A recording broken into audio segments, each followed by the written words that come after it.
Welcome to TAC Service. Shalom teman-teman semua, sebentar lagi kita akan beribadah. Sebelum kita beribadah, saya akan membawakan beberapa pengumuman yang penting buat teman-teman semua. Nah, di TAC ada beberapa call teman-teman. Sepanjang ini sudah ada 5 call di TAC. Buat teman-teman yang mau bergabung ke call, bisa menghubungi atau bisa lihat di gambar berikut ini.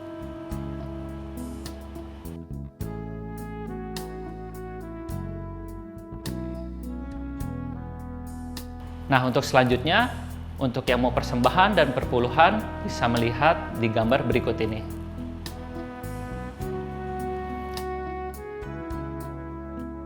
Oke, itu aja teman-teman pengumuman dari saya. Semoga ibadah hari ini bisa memberkati teman-teman semua. Selamat beribadah semuanya. Happy Sunday. Happy Sunday, nggak kerasa kita udah ada di hari Minggu lagi. Aku percaya hari Minggu itu menjadi hari yang penuh dengan sukacita buat kita semua, karena kita bisa holiday, kita bisa puji sembah Tuhan, bisa dengar firman Tuhan hari ini sama-sama. Amin teman-teman. So, aku mau ajak kita semua untuk satu dalam doa sebelum kita mulai ibadah kita ya teman-teman.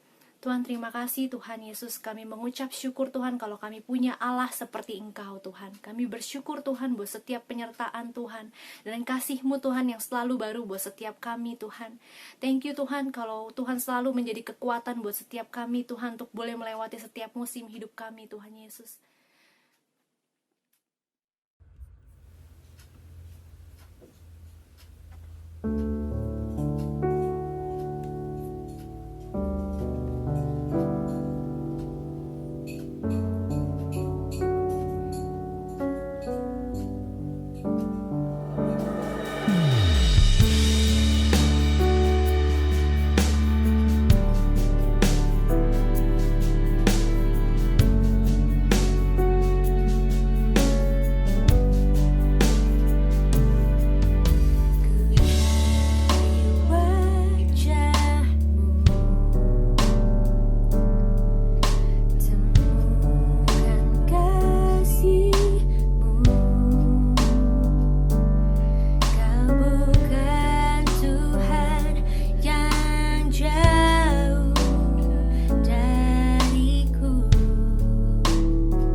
Kau sumber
Yesus, terima kasih Tuhan Yesus, kami percaya Tuhan hadirat-Mu Tuhan yang sudah melawat kami hari ini Tuhan Yesus.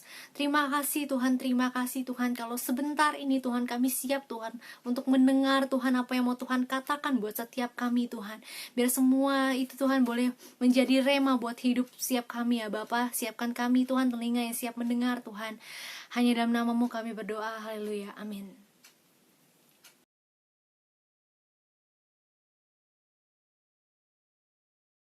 Shalom semuanya. Tanggal 4 September 2021, gereja kita GBI Jalan Jenderal Gatot Subroto genap berumur 33 tahun. Saya mengucapkan selamat hari ulang tahun yang ke-33. Tuhan Yesus berkati kita semua berlimpah, limpah, limpah. Amin. Pesan Tuhan untuk memasuki tahun yang ke-34 terdapat dalam Kolose 3 ayat 1 sampai dengan 4. Demikian bunyinya. Karena itu, kalau kamu dibangkitkan bersama dengan Kristus, carilah perkara yang di atas, di mana Kristus ada, duduk di sebelah kanan Allah. Pikirkanlah perkara yang di atas, bukan yang di bumi. Sebab kamu telah mati, dan hidupmu tersembunyi bersama dengan Kristus di dalam Allah. Apabila Kristus yang adalah hidup kita menyatakan diri kelak, kamu pun akan menyatakan diri bersama dengan Dia di dalam kemuliaan. Kita harus mencari dan memikirkan perkara-perkara di atas, bukan yang di bumi. Supaya pada waktu Tuhan Yesus menyatakan diri kelak, artinya pada waktu Tuhan Yesus datang untuk menjemput gerejanya, kita juga akan menyatakan diri bersama dengan Tuhan Yesus di dalam kemuliaannya. Yang artinya kita juga akan ikut dalam pengangkatan dan akan masuk surga.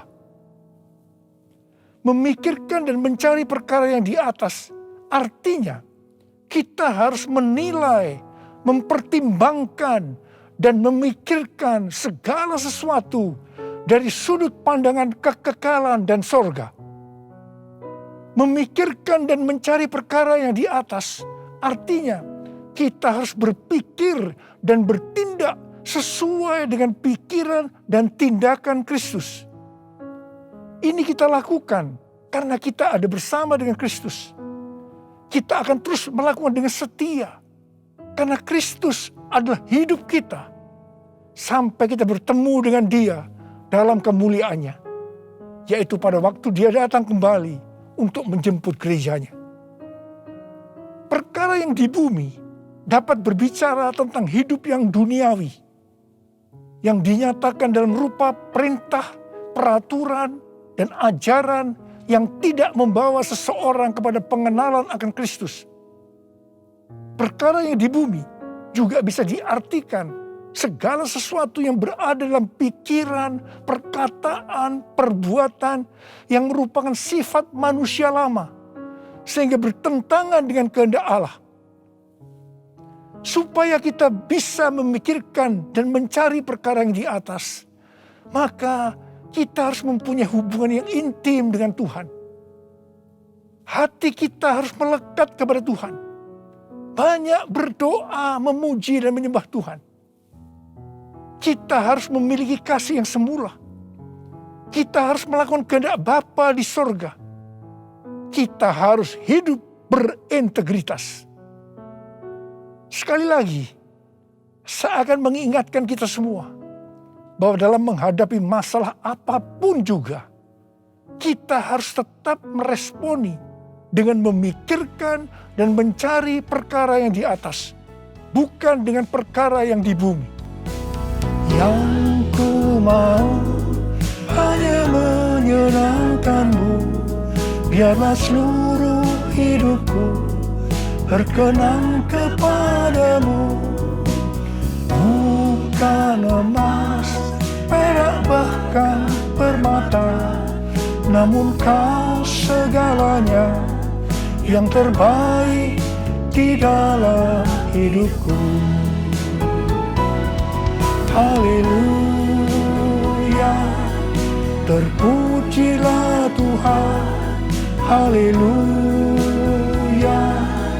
kekal selamanya. Haleluya, terpujilah Tuhan Allah Maha Kuasa.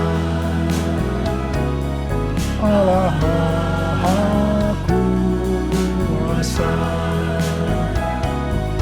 Allah Maha Kuasa.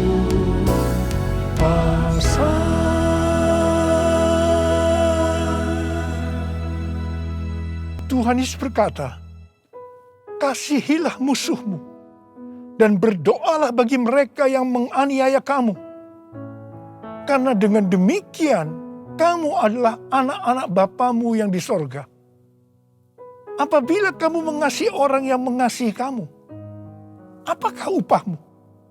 Bukankah pemungut cukai juga melakukan demikian? Dan apabila kamu hanya memberi salam kepada saudara-saudaramu saja, bukankah orang yang tidak mengenal Allah juga melakukan hal yang seperti itu? Karena itu haruslah kamu sempurna, sama seperti Bapamu yang di sorga adalah sempurna. Kita tahu bahwa ini tidak mudah untuk dilakukan. Tapi bukan berarti tidak bisa. Kita pasti bisa melakukannya. Kita harus mengingat Amsal 4 ayat 23 yang berkata, jagalah hatimu dengan segala kewaspadaan, karena dari situlah terpancar kehidupan. Kita akan mengalami kehidupan kekal selama-lamanya jika hati kita mau mengampuni orang yang bersalah kepada kita. Tuhan Yesus mengajar dalam doa Bapa kami, ampunilah kami atas segala kesalahan kami, seperti kami juga mengampuni orang yang bersalah kepada kami. Kalau kita tidak mengampuni orang yang bersalah kepada kita, maka Tuhan juga tidak akan mengampuni kita.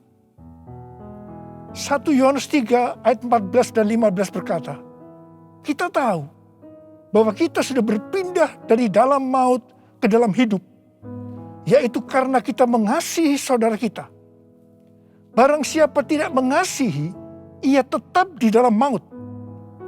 Setiap orang yang membenci saudaranya adalah seorang pembunuh manusia. Dan kamu tahu bahwa tidak ada seorang pembunuh yang tetap memiliki hidup yang kekal di dalam dirinya.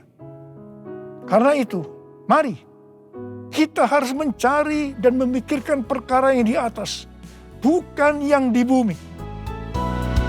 Haleluya, terpujilah Tuhan. Haleluya, kekal selamanya. Haleluya, terpujilah Tuhan Allah Maha Kuasa. Allah Maha Kuasa. Allah Maha Kuasa. Mazmur 15 ayat 1 berkata, Tuhan, siapa yang boleh menumpang dalam kemahmu? Siapa yang boleh diam di gunungmu yang kudus? Salah satu syaratnya terdapat dalam Mazmur 15 ayat 4c, yaitu mereka yang berpegang pada sumpah, walaupun rugi.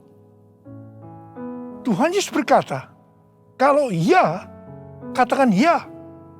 Kalau tidak, katakan tidak. Jadi kalau kita sudah berkata ya, artinya berjanji ya. Apapun yang akan terjadi, kita harus tetap ya, walaupun rugi. Terus terang saya banyak melihat orang-orang yang sudah berkata ya, tetapi begitu akan merugi, kadang-kadang seperti lupa kalau pernah berkata ya, dan mencari 1001 alasan bagaimana untuk ya berubah menjadi tidak, meskipun harus lewat proses hukum. Ini yang disebutkan perkara yang di bumi, bukan perkara yang di atas. Amsal 21 ayat 21 berkata, siapa mengejar kebenaran dan kasih, akan memperoleh kehidupan, kebenaran, dan kehormatan. Karena itu, jadilah orang yang berintegritas, orang yang hidup tulus, jujur di hadapan Tuhan. Sucikan dan kuduskan hati ini untuk layak menghadap hadirat-Mu. Tubuh jiwa rohku ku serahkan padamu, ku menyembah-Mu. Tinggikan nama-Mu ya Tuhan, mulialah nama-Mu ya Tuhan. Tiada lain seperti Engkau ya Allahku, besar kuasa-Mu. Menurut kalender Ibrani, dari tanggal 6 September 2021 sampai dengan 26 September 2022, kita memasuki tahun 5782 yang disebut sebagai tahun Pebet. Pebet artinya 82. P adalah angka 80, menggambarkan mulut. Jadi masuk tahun Pebet ini, kita diingatkan kembali tentang mulut. Bet atau huruf kedua dalam alfabet Ibrani digambarkan dengan sebuah tenda atau rumah atau tempat kediaman. Ada dua tempat tinggal dari umat manusia. Yang pertama di dunia, yang kedua di sorga atau di neraka. Memasuki tahun Pebet atau 82, kita diingatkan bahwa kita masih hidup dalam dunia ini. Tetapi segala apa yang kita lakukan, apa yang kita ucapkan, apa yang kita tuliskan dalam media sosial, bukan seperti cara-cara dunia, tetapi harus dengan cara surga. Microsoft merilis indeks keberadaban digital atau Digital Civility Index yang menunjukkan tingkat keberadaban pengguna internet atau netizen sepanjang tahun 2020. Hasilnya memprihatinkan karena menunjukkan tingkat keberadaban netizen Indonesia sangat rendah. Berdasarkan laporan survei dari 16.000 responden di 32 negara antara bulan April sampai Mei 2020. Ini menunjukkan Indonesia ada di peringkat ke-29 terburuk di Asia Tenggara. Saya percaya netizen ini termasuk di dalamnya orang-orang Kristen juga. Tuhan Yesus berkata dalam Matius 12 ayat 36 dan 37. Tetapi aku berkata kepadamu, setiap kata sia-sia yang diucapkan orang harus dipertanggungjawabkannya pada hari penghakiman. Karena menurut ucapanmu engkau dibenarkan, dan menurut ucapanmu pula engkau akan dihukum. Tuhan Yesus akan segera datang kembali. Mari, saya mengajak kita semua untuk berhati-hati dengan mulut kita. Juga dengan apa yang kita tuliskan di media sosial. Apakah itu hoax atau ujaran kebencian, supaya jangan kita dihukum. Amsal 21 ayat 23 berkata, siapa memelihara mulut dan lidahnya, memelihara diri daripada kesukaran. Karena itu, pikirkanlah dan carilah hal-hal yang di atas, di mana Kristus tinggal, bukan seperti yang di bumi. Mulutku penuh dengan pujian kepadamu ya Yesus Tuhan.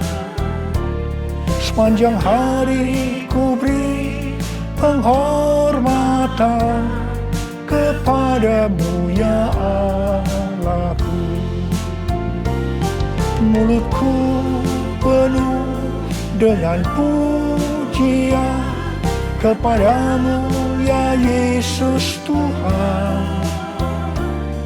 Sepanjang hari ku beri penghormatan kepadamu ya Allahku. Sepanjang hari ku beri penghormatan kepadamu ya Allahku. 1 Korintus 6 ayat 19 berkata, atau tidak tahukah kamu bahwa tubuhmu adalah bait Roh Kudus yang diam di dalam kamu, Roh Kudus yang kamu peroleh dari Allah, dan bahwa kamu bukan milik kamu sendiri? Roma 14 ayat 8 berkata, sebab jika kita hidup untuk Tuhan, dan jika kita mati untuk Tuhan. Jadi baik hidup atau mati, kita adalah milik Tuhan. Kita yang sudah dimeteraikan oleh Roh Kudus adalah milik Tuhan. Jadi kita hidup untuk Tuhan. Kita mati untuk Tuhan. Tuhan menghendaki agar kita menjadi serupa dengan gambarnya. Jadi Dia harus makin besar dan kita harus semakin kecil. Biarlah orang melihat Kristus yang ada di dalam kita. Ada seorang hamba Tuhan dari Inggris yang bernama Smith Wigglesworth. Dia dikenal sebagai Rasul Iman. Dia dipakai oleh Tuhan dalam mujizat dan kesembuhan secara luar biasa. Dia tetap melayani Tuhan sampai akhir hidupnya. Pada waktu dia berumur 87 tahun. Tuhan pernah berkata kepadanya, Wigglesworth, aku akan membakar engkau sampai habis. Sampai tidak ada lagi Wigglesworth, hanya Yesus. Wigglesworth berdoa, ya Tuhan, lakukan itu. Saya tidak mau orang melihat saya lagi. Hanya Yesus. Menjadi seorang hamba Tuhan harus seperti ini. Juga harus seperti Yohanes Pembaptis yang berkata, ia harus makin besar, tetapi aku harus makin kecil. Karena itu hari-hari ini kita melihat baptisan api sedang turun, membakar habis keakuan kita, kedagingan kita, sehingga kita akan semakin kecil. Ia semakin besar. Waktu sebelum pandemi COVID-19, saya melihat perlombaan gereja-gereja untuk menjadi yang paling besar, paling terkenal. Dan kita melihat bahwa perlombaan itu sudah dihentikan oleh Tuhan sejak kita memasuki pandemi. Tetapi di tengah-tengah pandemi ini muncul satu fenomena baru, yaitu terjadi perlombaan untuk mencari views dengan bermacam-macam motivasi dan kepentingan. Saya percaya ketika ditanya, jawabnya pasti ini untuk kemuliaan Tuhan. Bukan rahasia lagi. Kalau seseorang mempunyai jumlah views yang banyak, pasti akan terkenal, mendapat pujian, untuk kebanggaan kalau kita dipakai oleh Tuhan, atau kepentingan bisnis, atau mungkin juga ada hal-hal yang lain. Tidak heran kalau views menjadi tolok ukur suatu prestasi di zaman digital ini. Sehingga banyak orang yang berlomba-lomba menggunakan segala cara dunia untuk mendapatkan hal tersebut. Seperti beli followers, beli like, atau bahkan memaksa orang menonton konten kita. Saya berdoa supaya bukan karena views kita membuat konten, tetapi karena ada kuasa daripada Tuhan yang menggerakkan kita. Sehingga ketika orang menonton konten yang kita buat, di situ ada aliran kehidupan yang mengisi mereka yang menonton. Hari-hari ini Tuhan mengingatkan kepada kita sebagai hamba Tuhan agar berhati-hati. Kalau kita ingat bagaimana cara perlombaan gereja sebelum masa pandemi itu dihentikan oleh Tuhan, maka kita harus berhati-hati agar kita tidak mengulangi kesalahan yang sama. Saya mengajak agar kita introspeksi, memeriksa diri kita. Saya akan bertanya, kalau kita melihat views kita banyak, apakah kita benar-benar berkata, ini adalah untuk kemuliaan Tuhan. Atau kita berbangga hati karena ini dianggap ukuran Tuhan memakai kita. Tuhan Yesus mengingatkan kita dalam Lukas 6 ayat 26. Celakalah kamu jika semua orang memuji kamu. Karena secara demikian juga nenek moyang mereka telah memperlakukan nabi-nabi palsu. Tuhan Yesus mengingatkan kepada kita, kalau seseorang selalu ingin dipuji-puji, itu adalah nabi palsu. Tuhan mengingatkan kepada kita bahwa kita harus semakin kecil, Dia semakin besar. Kita harus semakin menjadi seperti gambarnya. Karena itu, Tuhan hari-hari menurunkan baptisan api, di mana itu akan membakar atau menghancurkan keakuan kita. Menjadi seperti Kau, Yesus. Menjadi seperti Kau, Yesus. Menjadi sempurna dalam seluruh hidupku.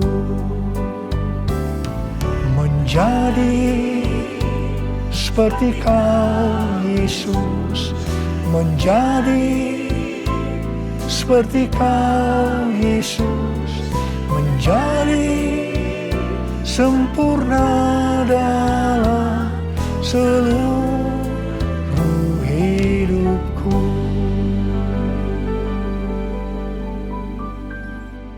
Pada waktu murid-murid Tuhan Yesus menanyakan tentang tanda kedatangannya kembali dan tanda kesudahan dunia ini, salah satunya Tuhan Yesus menjawab, adanya penyakit sampar. Pandemi COVID-19 ini bisa disebutkan sebagai penyakit sampar, sehingga pandemi ini merupakan salah satu tanda dari kedatangan Tuhan Yesus untuk kali yang kedua. Tuhan Yesus mau agar kita mempersiapkan diri sebaik-baiknya untuk menyambut kedatangan Tuhan Yesus di awan-awan yang akan menjemput gerejanya. Ini dapat diartikan bahwa kita harus mempersiapkan diri untuk ikut dalam pengangkatan. Ketika tahun 2009 Tuhan Yesus berbicara kepada saya tentang aku datang segera. Hal itu akan didahului dengan pencurahan Roh Kudus yang dahsyat. Salah satu tanda dari pencurahan Roh Kudus yang dahsyat sesuai dengan Yoel 2 ayat 31 adalah terjadinya goncangan yang dahsyat. Tahun 2013 Tuhan memberikan nama dari pencurahan Roh Kudus yang dahsyat itu sebagai Pentakosta yang ketiga. Goncangan yang dahsyat yang Tuhan maksudkan adalah pandemi COVID-19. Jadi pandemi COVID-19 ini adalah salah satu tanda bahwa Pentakosta yang ketiga sedang terjadi. Hal ini dapat diartikan bahwa pandemi ini akan membuat orang-orang mawas diri, introspeksi, bertobat, dan menjadi murid Tuhan Yesus. Pada waktu Roh Kudus dicurahkan di kamar loteng Yerusalem, maka terdengar seperti tiupan angin keras, dan tampaklah lidah-lidah seperti nyala api yang hinggap pada 120 murid Tuhan Yesus. Mereka dibaptis dengan Roh Kudus, yang juga dapat diartikan mereka mengalami baptisan api. Hal seperti ini juga terjadi hari-hari ini. Pada Pentakosta ketiga, kita juga sedang mengalami baptisan api. Pandemi adalah salah satu wujud dari baptisan api. Saya terkesan dengan pidato Bapak Presiden Jokowi pada sidang tahunan 16 Agustus 2021 yang berkata, krisis, resesi, dan pandemi seperti api. Kalau bisa, kita hindari. Tetapi jika hal itu tetap terjadi, banyak hal yang bisa kita pelajari. Api memang membakar, tetapi juga menerangi. Kalau terkendali, dia menginspirasi dan memotivasi. Dia menyakitkan, tetapi sekaligus bisa menguatkan. Kita ingin pandemi ini menerangi kita untuk mawas diri, memperbaiki dan menguatkan diri kita dalam menghadapi tantangan untuk masa depan. Wow. Saya percaya Tuhan memakai Bapak Presiden Jokowi untuk menyatakan kehendaknya melalui pandemi ini untuk Indonesia. Hari-hari ini kita sedang mengalami baptisan api. Tuhan sedang membersihkan gerejanya. Kita akan diubah oleh Tuhan. Dan melalui pandemi ini, saya percaya kita akan menjadi indah pada waktunya. Kalau ada di antara saudara yang karena pandemi ini atau karena masalah lain mengalami tekanan-tekanan seperti depresi, ketakutan, kebingungan, tidak tahu apa yang harus diperbuat, merasa kehilangan masa depan, Tuhan mengingatkan kita dalam 1 Korintus 10 ayat 13 bahwa pencobaan-pencobaan yang kamu alami ialah pencobaan-pencobaan biasa yang tidak melebihi kekuatan manusia. Sebab Allah setia. Dan karena itu, Ia tidak akan membiarkan kamu dicobai melampaui kekuatanmu. Pada waktu kamu dicobai, Ia akan memberikan kepadamu jalan keluar, sehingga kamu dapat menanggungnya. Tuhan Yesus itu baik. Dia sungguh baik. Dan sangat baik kepada kita semua. Tuhan Yesus merindukan pada saat dia datang di awan-awan untuk menjemput gerejanya. Kita akan ikut dalam pengangkatan dan masuk sorga. Karena kita memikirkan dan mencari perkara-perkara yang di atas. Di mana Kristus ada, duduk di sebelah kanan Allah Bapa. Holy, holy, are you Lord God Almighty? Worthy is the Lamb, worthy is the Lamb. You are holy, holy, are you Lord God Almighty?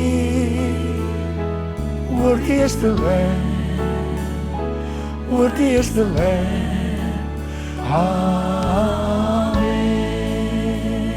Mari kita angkat tangan kita, berbahasa roh, saudara. Kita berbahasa roh.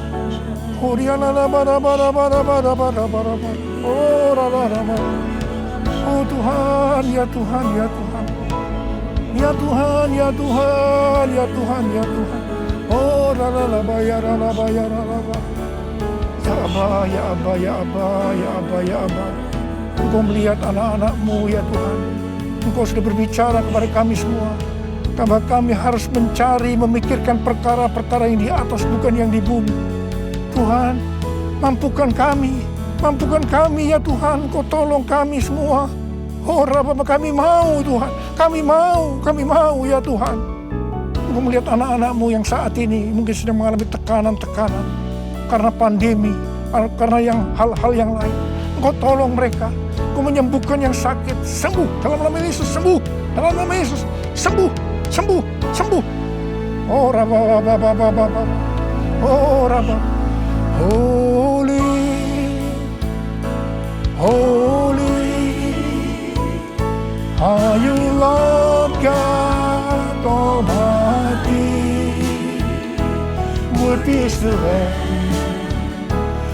worthy is the Lamb. You are holy, holy, are you Lord God Almighty? Worthy is the Lamb,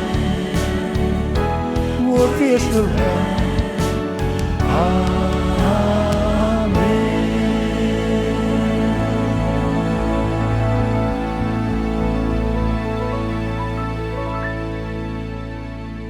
Mari saudara-saudara, kita akan masuk dalam perjamuan kudus.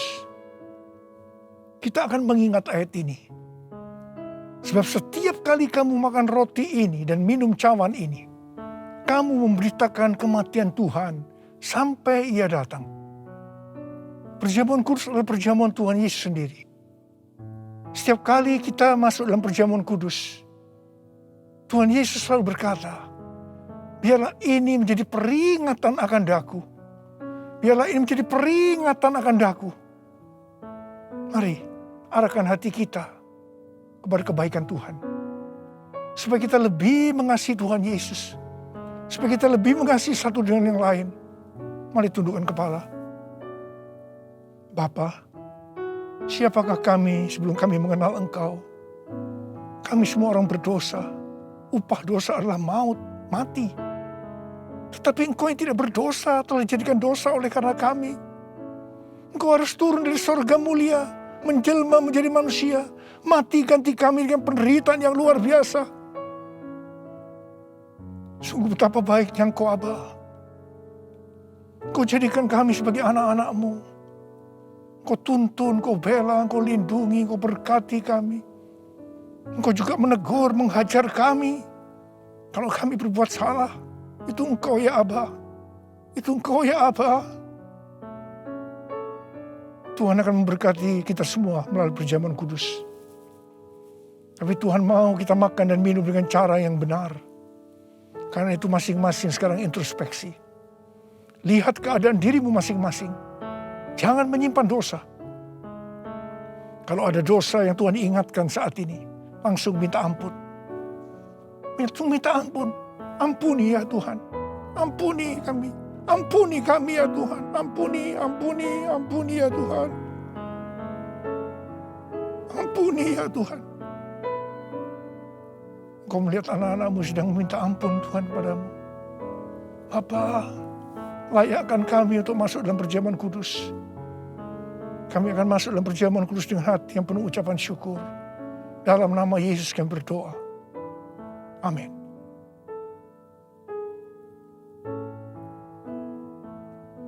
Sebab apa yang telah kuteruskan kepadamu, telah aku terima dari Tuhan. Yaitu bahwa Tuhan Yesus pada malam waktu Ia diserahkan mengambil roti. Angkat roti di tangan kanan kita tinggi-tinggi.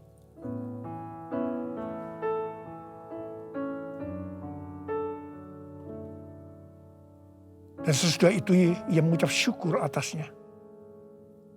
Dia memecah-mecahkannya dan berkata, inilah tubuhku yang diserahkan bagi kamu. Perbuatlah ini menjadi peringatan akan aku. Sudah dikasih Tuhan. Bukankah roti yang kita pecah-pecahkan ini adalah persekutuan kita dengan tubuh Kristus? Mari kita makan dalam nama Yesus.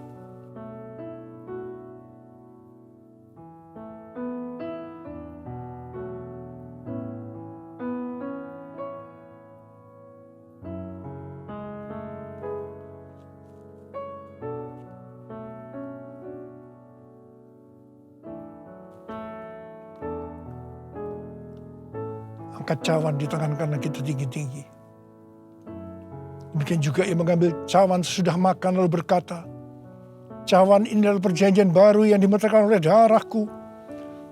Perbuatlah ini setiap kali kamu meminumnya menjadi peringatan akan aku.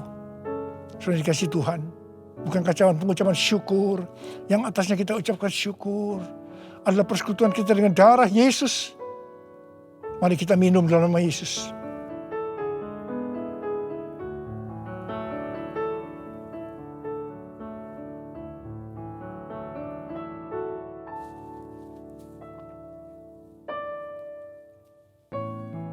Mari angkat tangan kita, ucapkan syukur dengan suara. Jangan diam, jangan diam. Keluarkan suara. Ya Tuhan, terima kasih ya Tuhan. Oh rala bakana maya rala baya rala bara. Oh rala baya rala baya rala bara. Tuhan terima kasih. Terima kasih ya Tuhan, Kau baik buat kami. Terima kasih Engkau yang baik. Kau baik ya Tuhan, terima kasih ya Tuhan. Oh rala. Terima kasih Yesusku. Terima kasih Yesusku, puji syukur hanya bagi Tuhanku. Terima kasih Yesusku, terima kasih Yesusku, puji syukur hanya bagi Tuhanku. Terima kasih ya Tuhan. Terima kasih Yesusku. Terima kasih Yesusku. Puji syukur hanya bagi Tuhanku. Terima kasih Yesusku. Terima kasih Yesusku. Puji syukur hanya bagi Tuhanku. Puji syukur hanya bagi Tuhanku. Puji syukur hanya bagi Tuhanku.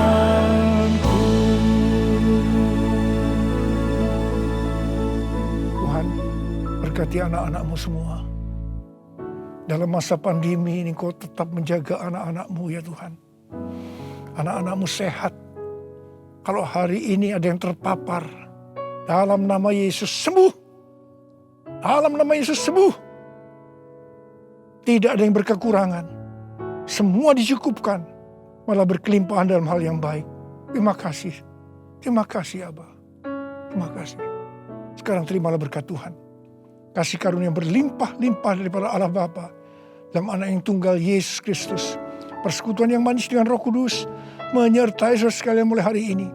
Sampai Tuhan Yesus datang menjemput kita di awan-awan. Dan bahkan sampai selama-lamanya. Yang percaya bersama-sama katakan, amin. Terima kasih buat teman-teman semua yang udah tune in, gabung di ibadah kita hari ini. Saya percaya ibadah tadi memberkati teman-teman semua. Dan teman-teman jangan lupa buat tetap terhubung sama kami. Buat teman-teman yang mau tetap connect sama kami bisa ke IG, habis itu search gmcc.tac dan juga search di YouTube TAC GMCC. Nantikan konten-konten kami berikutnya ya. Happy Sunday, Tuhan memberkati.